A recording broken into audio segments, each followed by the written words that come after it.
Hello, everyone, and welcome to the Almost Dropouts podcast. I'm your host, Daivik, and today I have Ayush. Ayush is a high school student, and he has his own mental health startup. And so I thought it'd be really interesting to bring Ayush onto the podcast to talk about A, his startup, and B, get a perspective about, what high school students are going through right now. Because a lot of what you hear is, of course, coming from university students or from people in industry. But I thought, I haven't really heard that much about what's going on with high school students and stuff. So I thought it'd be really interesting to hear their perspective on things. But Ayush, I'll let you introduce yourself properly. Yeah, thanks for having me. I really like the podcast, and that's why I reached out to you. But yeah, I go to Cameron Heights Collegiate Institute in Kitchener, and I'm in ninth grade. Wow. Okay. I thought that's definitely a little younger than I thought, man. But that's crazy. So I guess starting off, uh, what has COVID been like for high school students your age in grade nine? I mean, obviously, it varies a lot. Depending, I know I have some friends in the United States. It's been very different for them. They had, I think, that break for 2 months in schools, and then they started again June of 2020. For us here, it's obviously been a lot different. We've had like a different approach as a nation, and for me, it's just been hard, getting motivated for different things, and I think that's kind of like a larger viewpoint on it too, just like the motivation. Yeah. Well, I mean, I can definitely even for myself, during university, that motivation's so low because it just feels like, at least for myself, the best parts about university, which was being with my friends and being able to interact with people, that we're doing stuff that I was interested in. Uh, all that's lost Yeah. with online, and so definitely that motivation part. I can definitely, I mean, that the lack of meeting other people, seeing other faces. I think a lot of us took that for granted early on. Like in eighth grade, I wasn't saying, "Oh my gosh, look at this! I can high five my friends. I can look. I'm sitting so close to my peers, stuff like that." But it's like a whole new perspective that we've gained now. We don't necessarily take those things for granted. yeah, yeah, and I mean, I've heard a lot, going from the mental health point of view. I know, of course, mental health's being a big issue for everybody during the pandemic, but I know, especially for kids, I can talk about myself. If if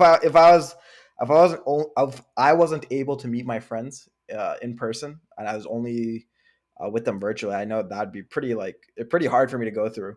It still is right now. But like, what from that aspect, what's a general gist of what's going on in your class? How have people been coping with mental health? How's the general attitude been? Like, can you give me some insight into that? Well, yeah, I think a lot of people. This is more or less in the last school year and early into this one when we weren't actually going in person the most of the class. But Right. I mean, a lot of them started video calling each other just during the day, but then just having the motivation to get their work done, stuff like that. For example, when you have peers to talk to, compare your work with, and see what they're doing in a certain project, for example, that all that luxury is gone. And from a mental health perspective, that puts more stress on the students. Right. And yeah. Hmm. Yeah. I mean, that makes sense. And what are students doing to cope with that? Just trying to do more video calls with their friends. Has there been any other strategies? Yeah, I mean, obviously, the spread among kids has still been high, so a lot of them just haven't been able to and are just breaking the rules, going to these gatherings, stuff like that. Hmm. And that's a very big concern during this time for them also, like for them to get exposed, possibly expose more elder people, which is not what you want at all. Right.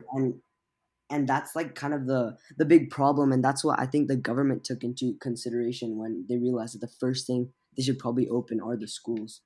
Right. Actually, that's a perspective I didn't really think about. That a lot of people are doing social gatherings anyway, so they decided that might as well open the schools and do it in a controlled environment. Yeah, I never actually thought about that, but that makes a lot of sense. Um, But okay, so we've talked about sort of what your class is going through with mental health, and sort of your perspective on that. So I see that you made a startup called Talk Yeah. Happy, which is a startup based around helping people with their mental health. So I'd love to get some insight into what the startup does, why you founded it, and yeah, Yeah, for sure. I mean, it honestly started as a grade 8 science fair project.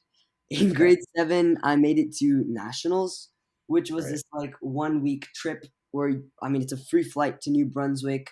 We got a hotel, a buffet every meal, which was amazing. And at the end of it, as a kid, that was like the time of my life. I came back and I said, okay, you know what? Next year I'm going to try to go again. It was in Edmonton. It was supposed to be. And yeah, so I just started making a project. My dad said he had some engineers. My dad's a professor in the University of Waterloo, and my hmm dad said that some engineers would be interested in maybe guiding me and helping me in a project. And it didn't wasn't necessarily like a planned thing, but we were kind of like bouncing ideas off of each other. And personally, I did not want to go through like the route of coding because I'd never done that before. right, Then the idea really came like what were some gaps in the mental health area? And for us, something that really stood out, especially near the start of COVID, was the lack of non confrontational wellness tools. So, what that really means is tools that you wouldn't need to be face to face for. As COVID taught us, a lot of counseling appointments had to be canceled for months and months. And those that were actually happening were backlogged for 6, 7, 8 months, even. And hmm the whole idea behind it is that a lot of suicides and overdoses among youth, among university students, were actually occurring because individuals had that uncertainty about having time for confrontational counseling or just being too embarrassed to be face to face, talk about their day. And I right, think that's where the idea came from.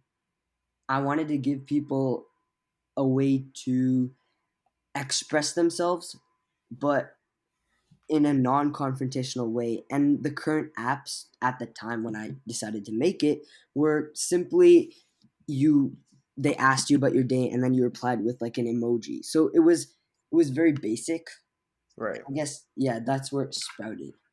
Okay. Okay. No, that's super interesting. So what are some tools you're offering to do in a Yeah, so non-confrontational what essentially happens is a person would talk about their day and they just press record and they talk about their day, noting any good or bad things that occurred. way? And they would get something called a happy score at the end of the recording. And this happy score is essentially a positivity score.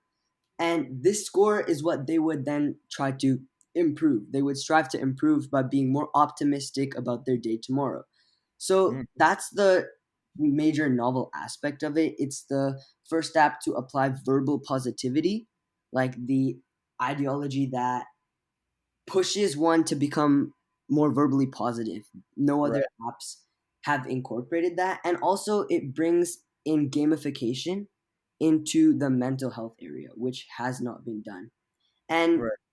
to elaborate, that's just like in the form of a score. So individuals would now be able to see like a kind of a representation and Mhm. then try to improve that the next day and see like how they did it and like see if their positivity would be going up or down and then aim to improve that by pushing themselves to be more optimistic the next Right. week.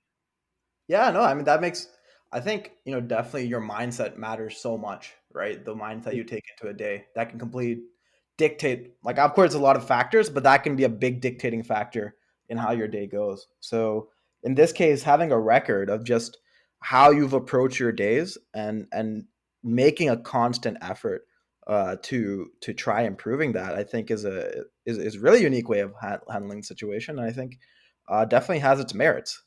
Yeah, Um, and so I guess you mentioned the happy score.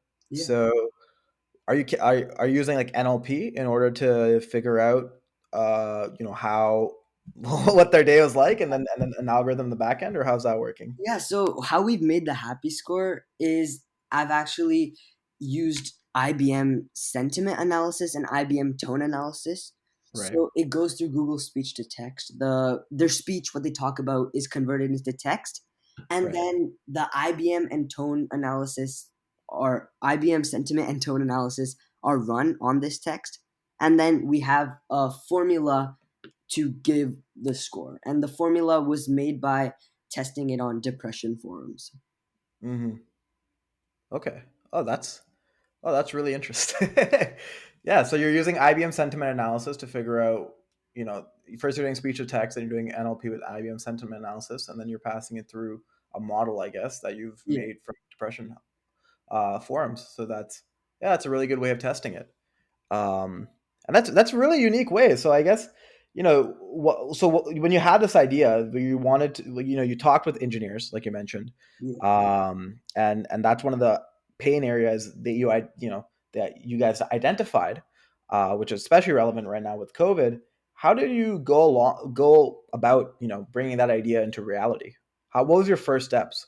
Yeah, so the first step for me was actually learning Python because we needed to code, obviously. And Yeah. so what they were able to do, they were able to assign me various coding courses, stuff like that. So I really dove deep into that a couple months. And obviously, if you're going into the mental health world, you have to be really, really educated. So I Mhm. kind of took like the first 4 or 5 months into writing a research paper about it, Okay. which is now actually published. I published it like in the February edition of Oh the wow. paper. Okay. Yeah, and that research paper, what I did was I just like took notes on everything related to mental health, anything I could find, and then I basically made a goal. I was going to talk about like the importance of verbal positivity, and in that, like, I think I gained so much knowledge about it that I was able to feel confident in like what I needed to do. I had a much clearer goal. And Right. then I think we went from there. We started looking at the different libraries and stuff that we could use and Right. how we could do that and put it together. Yeah, I mean that's usually the standard way of going about it, where you understand the issue, you understand the problem, and sort of get an inherent background on it, which is really impressive. Actually, you wrote a research paper. I guess before I continue, like what specifically was that research paper on? Yeah, so the one that's published was it's called The Development of Talk Happy, a novel non-confrontational wellness app. And Okay. that kind of has like a fraction of the background research that I did in the Mhm. introduction section. But the original paper was literally my grade 8 science fair submission. And it was just a 50-page literature review on mental health associated previously the large studies, and in that I actually conducted a regression myself Mhm. showing the correlation between verbal positivity and lower depression. Mhm. Okay, that's really interesting. That's a lot. I mean, that's a lot to learn. In grade 8. But I assume it gave you a pretty good perspective on things. Yeah, And especially, I guess at the time you didn't necessarily see, like, of course, at the time, of course, mental health's always been an issue, but yeah, especially right now, it's a big issue. So I think even for conducting yourself on a day to day, helping your friends out or interacting with people, I think it's definitely probably a big positive in the way you approach things. yeah, for sure. And like obviously like when I started it, COVID wasn't a thing. Yeah. And then as soon as the pandemic hit, obviously I wasn't able to even submit it in the science fair. So then I said, okay, well I have this. I want to it just became suddenly more relevant. I'm not able to present it. So then Hmm. I started just I think making connections. I was part of like the youth leader program by Hmm. Greenhouse in UW, Okay. and I think that allowed me to meet with a lot of educated people in the mental health area, and they pushed me to keep it going. And after that, I think I started working on like the GUI, the user interface for the app, Right. and then I was able to present it at the North American Science Fair, which went pretty well. Okay. Well, I mean, that's really great to hear. And It's great that you learned Python in order to work with the app. Of course, that's a super important language, or just knowing how to code in general is super important. I really wish I knew that in grade nine. I was pretty late to learning how to code, but it's great that you started now, and you're working with IBM Cloud and stuff, which is definitely like pretty advanced stuff that has a lot of applications. How's your experience been like working with cloud? Do you like are you enjoying it? Do you see like a bunch of applications for it? Honestly, it's been quite confusing.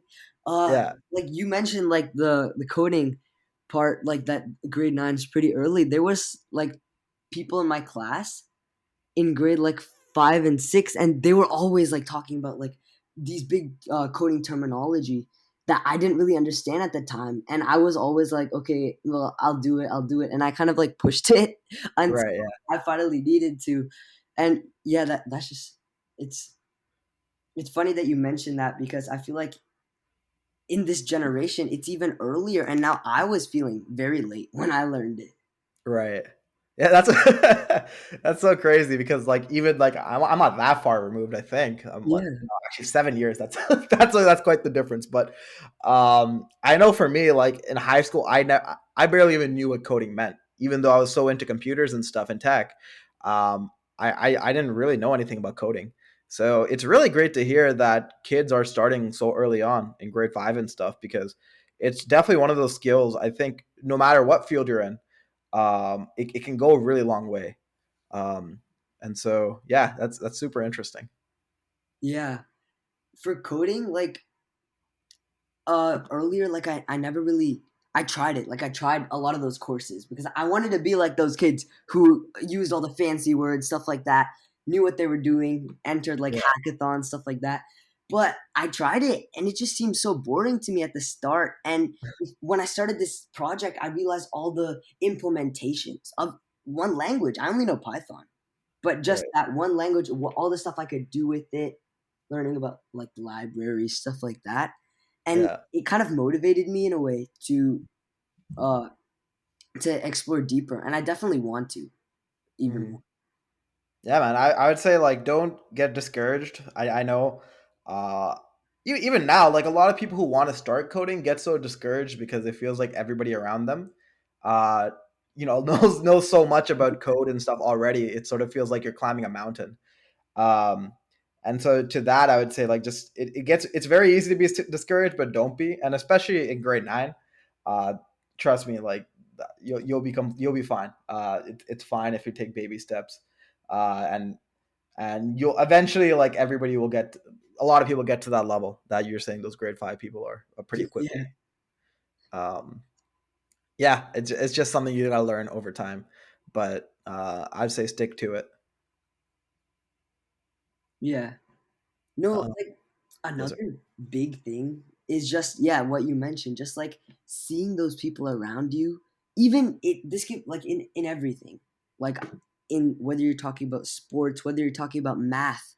I know a lot of people, I know one of my friends wanted to get in like to be like learn a bit more advanced math, but then he saw that other people around him like achieved that, and it's just that ideology that I want to do what I want to be better than the other people. But I think a lot of the time it's just about bettering yourself. And I think that's kind of the mindset I had too. Getting into coding, seeing all those people, I said, okay, this is going to take like 4 years to get better than them, you know? But Yeah, I wasn't really thinking about it in the way that, okay, this is improving me. yeah. Yeah, I mean that's man, you're saying stuff that's wise beyond your years. Like that's definitely like something a lot of people get caught up on. Is like in university, I can tell you, like at Waterloo, at U Waterloo, there's this always this mentality that people want to go. They want to go to California to these big companies to work at these big companies because that's a big thing at Waterloo, but it's never from a lot of times it's not from the perspective of what they want to do or what they want to gain out of doing that. It's more from the perspective of everybody else is doing it, so I need to make sure I catch up to them, um, and that becomes really toxic for people Yeah. because they're not doing things for themselves, they're doing it for other people. And when and if they don't achieve it, or even if they do achieve it, they never really get that satisfaction that they're desired. Yeah, for sure. And I don't know about you, but I think that mentality has actually been like increasing a lot over the last 10 years with the introduction of social media, those big people you look up to setting norms, and then everyone chasing after the same thing. In some cases, blindly. They're blindly chasing after that just because one person's doing it, just because they've influenced others to do it also. Yeah, I mean, everybody's so like caught up in this pursuit that I want to, I just want to get big, rich, whatever, right? But they never think about what like what do they really want, and even if that's the goal for them, what what's the proper way of gaining that? And I know that sounds a little weird, but Yeah. I think there's just a way to go about it, which doesn't revolve around which doesn't revolve around putting all your stake in other people. I don't know. I don't know how to explain it, um, but yeah, definitely super interesting. Um, but cool. Like, so you started the startup pretty early on, and what's been your experience starting a startup so early? Uh, Honestly, I think the biggest one was people not like taking me seriously. Like the goal here now is like I want to implement it into schools.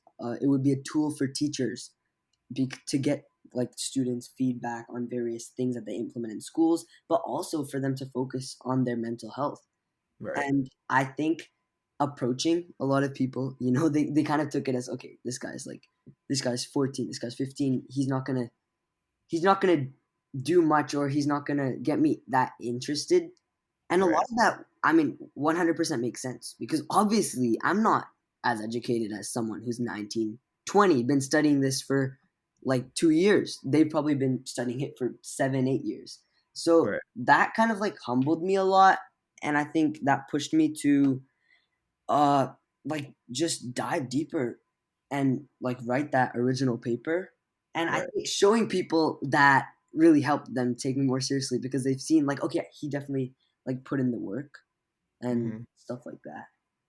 Yeah, I think definitely like when it comes to, I mean, age is a big factor for a lot of people, which like I understand why, but it really should be what the end result is. And I think when you go about, I've experienced this in my internships before, working at some companies, where of course there's people who are a lot more experienced than me, and they'll sometimes disregard my work because of that. So I think at that, but they disregard my work not because of the value of the work; they just disregard it because of my age, Yeah. my position, right? And so I think, when it comes to approaching that, at least my mentality has always been like, I'll make sure my work is good enough that age won't even be a factor. Yeah, exactly. Exactly. And so even in your case, I mean, as long as you show the value that your app has and what it brings to the table, I think you can eliminate that age factor, which I'm sure you're going through a lot. Yeah, and like the first time it kind of it brought me to think like how do I prove? And I think a big part of that was the first round of testing I did. And Hmm. like it showed like in the second day of using Talk Happy with the score, individuals' positivity increased over 75%. And Hmm. for that, I had like a control group and everything. Those who didn't receive the score, their positivity over the time declined. But those Hmm. who had like the full experience, theirs went up over 75%. And I think that, showing those results and giving them kind of like a showcase of what my app has been able to do, even if it is for like a small sample size of 15 people, I Right. think I think that majorly helped and Yeah. inclined those to get involved or at least help guide me. So have you had any like external support from the university and stuff, or has it all been self-driven for now? Yeah, for now it mostly has. I had two people who were engineering students in UW, but now they have their own startup, and they actually were by my side, and they were the ones helping me with the difficult parts of the code. Right. And now I think I'm in the IB program at school, so it's challenging Yeah. to balance it, you know? like a lot of weeks I would have like a hard course, for example, English, where I would want to work on the startup, but I just can't because I don't want Right. to sacrifice the mark. So those breaks are definitely tough with starting a startup early on in life because like obviously school, university, whatever, they'll it'll kind of like break up your progress Right. in a way. Yeah, I mean, definitely. I mean, that's one of the biggest challenges that founders find right now too, especially ones who are in university as well, making that time to spend on their startup. So, of course, like being in the IB program at school, or just even in general, it must be so tough as like a young founder to make that time. And so, I really hope you get that support that you're looking for. Yeah. Uh, is there no programs for kids your age who are interested in entrepreneurship? No, I mean there's all kinds of like science fairs. If you perform like really well, you definitely get that recognition. And I think like right now I'm preparing for the Waterloo Wellington Science and Engineering Fair. Okay. Oh, we'll see how that goes. But I've made like some connections with other mental health companies, and they've actually the founders of like their company have proved to be very helpful. And Hmm. I think we're planning on like a joint approach to approach schools as like a two part, like a package almost. Okay. And yeah, I think definitely after the science fair, I want to like get into that more and like devote more of my free time into like contacting different schools, stuff like that, to see like Right. how the implementation process would be potentially, and then Mhm. getting that help from the other mental health company that's been huge. Yeah, I mean, it's great that you're reaching out to these companies and founders who are in this space. I know. I mean, you're networking at such a young age, which is definitely a really good thing, really good skill to have. Networking, regardless of if you stay in tech or whatever you decide to do, is very, very helpful. So it's great you're establishing these connections right now, and you're learning how to do that. Yeah, Um, and then your approach to your startup, I think it's pretty much spot on with a lot of what a lot of startups how a lot of startups approach their beginnings. So it's great to hear that you're finding some success in that, and you're taking the right approach. yeah. With the networking, like I made a goal for the new year. I wrote it on my wall and everything. I Yeah. would like to say I tried to follow it, but didn't really work. It was one connection a day for the whole year. Hmm. It worked for like the first 6 days, but after that, but yeah, I realized like how valuable they were like near the end of last year because Yeah. of the stuff like I had been able to do that wasn't even possible like the year before. And yeah, I just learned how like important it was reaching out to like anyone almost. Yeah. And I don't know, I learned so much, whether it was high school students whose ambitions were to get into like SpaceX or something like that. Those people, even if they didn't like help Talk Happy or something, they motivated me so much to keep working hard and stuff like that. And I don't know, Mhm. I'm able to idolize the people almost in a way that I reach out to. Right. And yeah, I think that's been helpful. Yeah, for sure, man. And as much as youth is a disadvantage sometimes, I think in this regard it's actually an advantage because a lot of people are really willing to help students out, especially at your age. Because a lot of us are pretty confused when we were in grade 9 or in high school, or in general, we're looking for guidance. So I think from that perspective, it's great that you're reaching out to people because a lot of people your age group don't reach out to people, but at the same time, a lot of people are willing to help kids your age. So it's really important to be able to do that. Yeah, for sure. But yeah, no, thanks for that. I think another question that I had. I guess I know you have a long way to go. You're not you don't I'm not even I'm not even sure if you know what type of program you want to go into and stuff post high school. But I guess what do you think you will value from a workplace?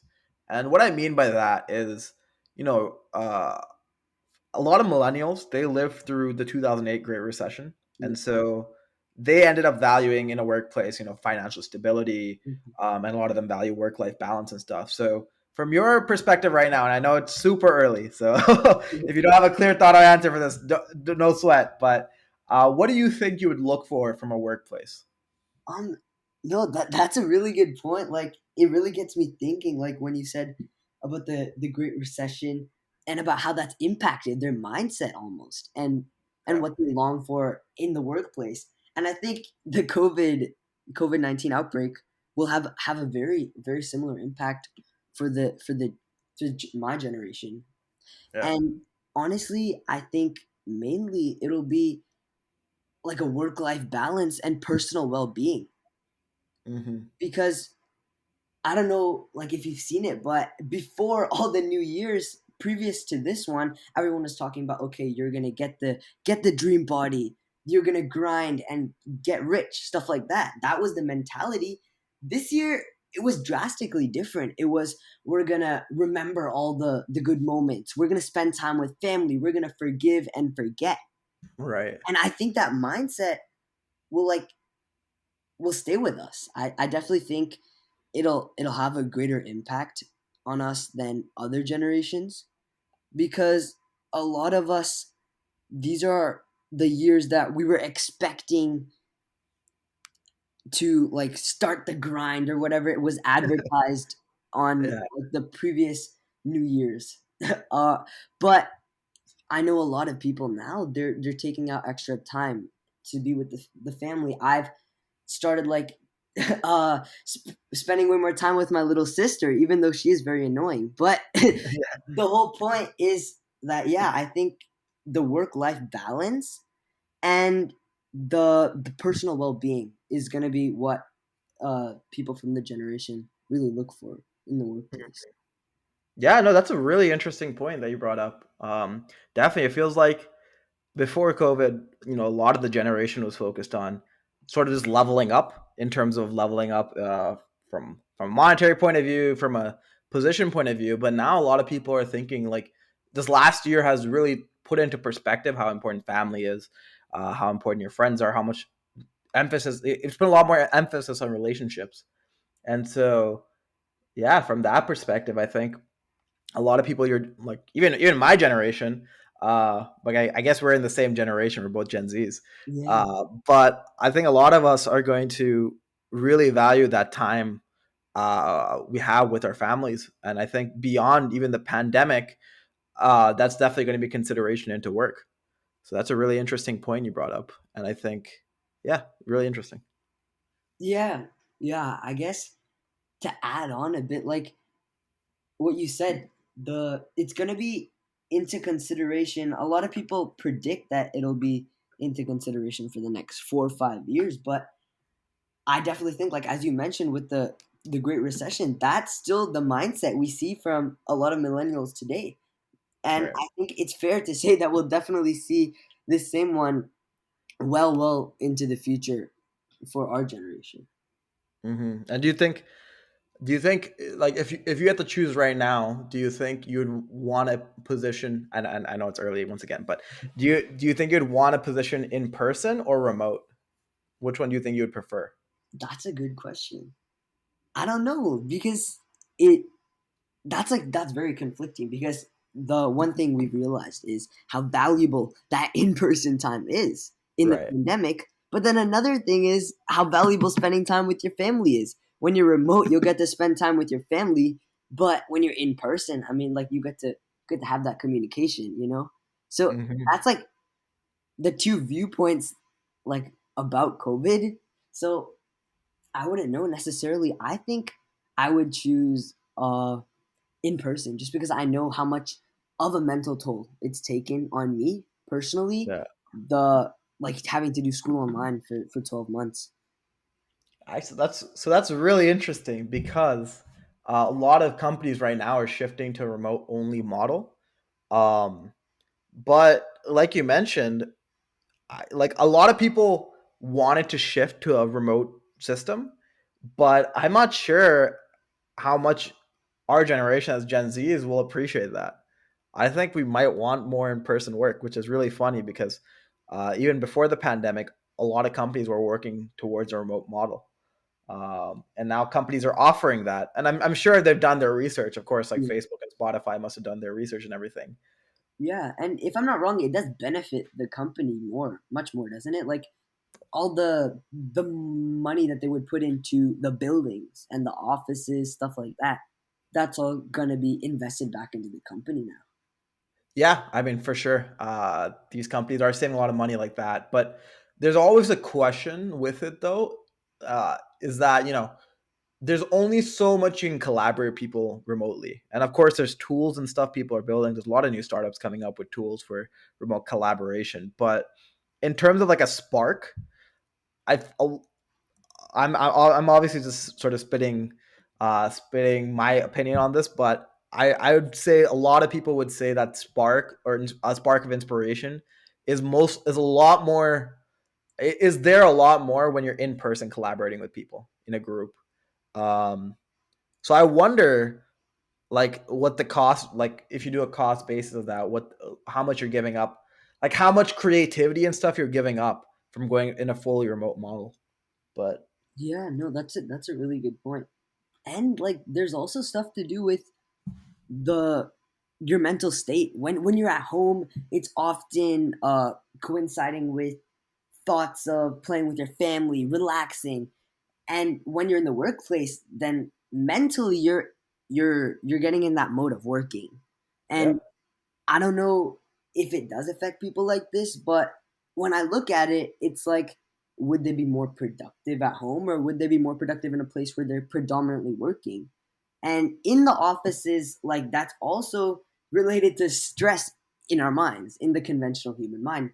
But when we're home and that slowly but surely transitions into our office, will those lingering feelings like stay when we're even when we're not doing work, just because we're in that environment that provided us stress?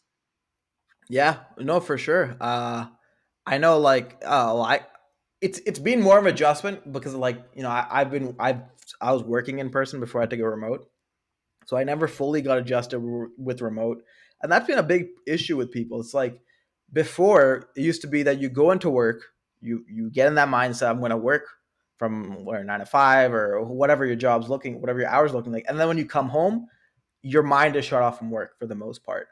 But now people aren't able to do that because, like when I was working over the summer, I woke up, went to work, which means I go onto my desk, Yeah. and then until like 9 or 10 p.m. I can be working because I'm never leaving the office. There's no, I'm coming home and shutting my mind off, right? So people could always email me or message me late at night, and I'd reply or I'd be working because there was never that shut off. And so I think from that perspective, uh, one really nice thing about going into the office is you can still sort of do that, which I think a lot of people might really value in our generation. Yeah, yeah, exactly. And I mean, I'm not that educated on it, but I would love to see. I'm sure there's studies now. Like, we've been in pandemic for a year. I'm sure there have been some studies about the mental effects and what individuals correlate with the workplace if that isn't increasing their stress. Hmm. And yeah, Okay, I would love to look into those. I have another question, sort of related to this, Yeah. but I've had a podcast before in the past about talking about how the future of education for a lot of people seems to be going onto online, right? And especially universities have been taking an online approach. So I guess my question to you would be, um, do you think if you had the choice between going in person to a university, um, or going or getting an education online from a university that's internationally somewhere else, but you really want to work or you really want to learn from, which one do you think you would choose? From a productive standpoint, maybe online from a productive standpoint, but I mean, think about it. The whole thing about university is that those are also like a lot of people's final 4 years as a quote unquote kid. I know you're over 18, but and I think that that ideology holds like a strong feeling in a lot of people's minds when they're choosing to go to university, Right. because it's almost like an extension of you still being a child. It's like a pass to still do things you love, hang out with your friends. I'm not saying you can't do that when you're an adult, but you have many more responsibilities, like a job. If you do a job straight out of high school, you'll probably find yourself with less time to Right. experience like those types of moments with your friends. And I mean, that also just brings us back to the in person discussion of, will it affect the mental health? Obviously, we're assuming COVID will be over, so we won't be confined to our home. We can maybe do it at a coffee shop, maybe do it with some other people who are also attending the same university online. Right.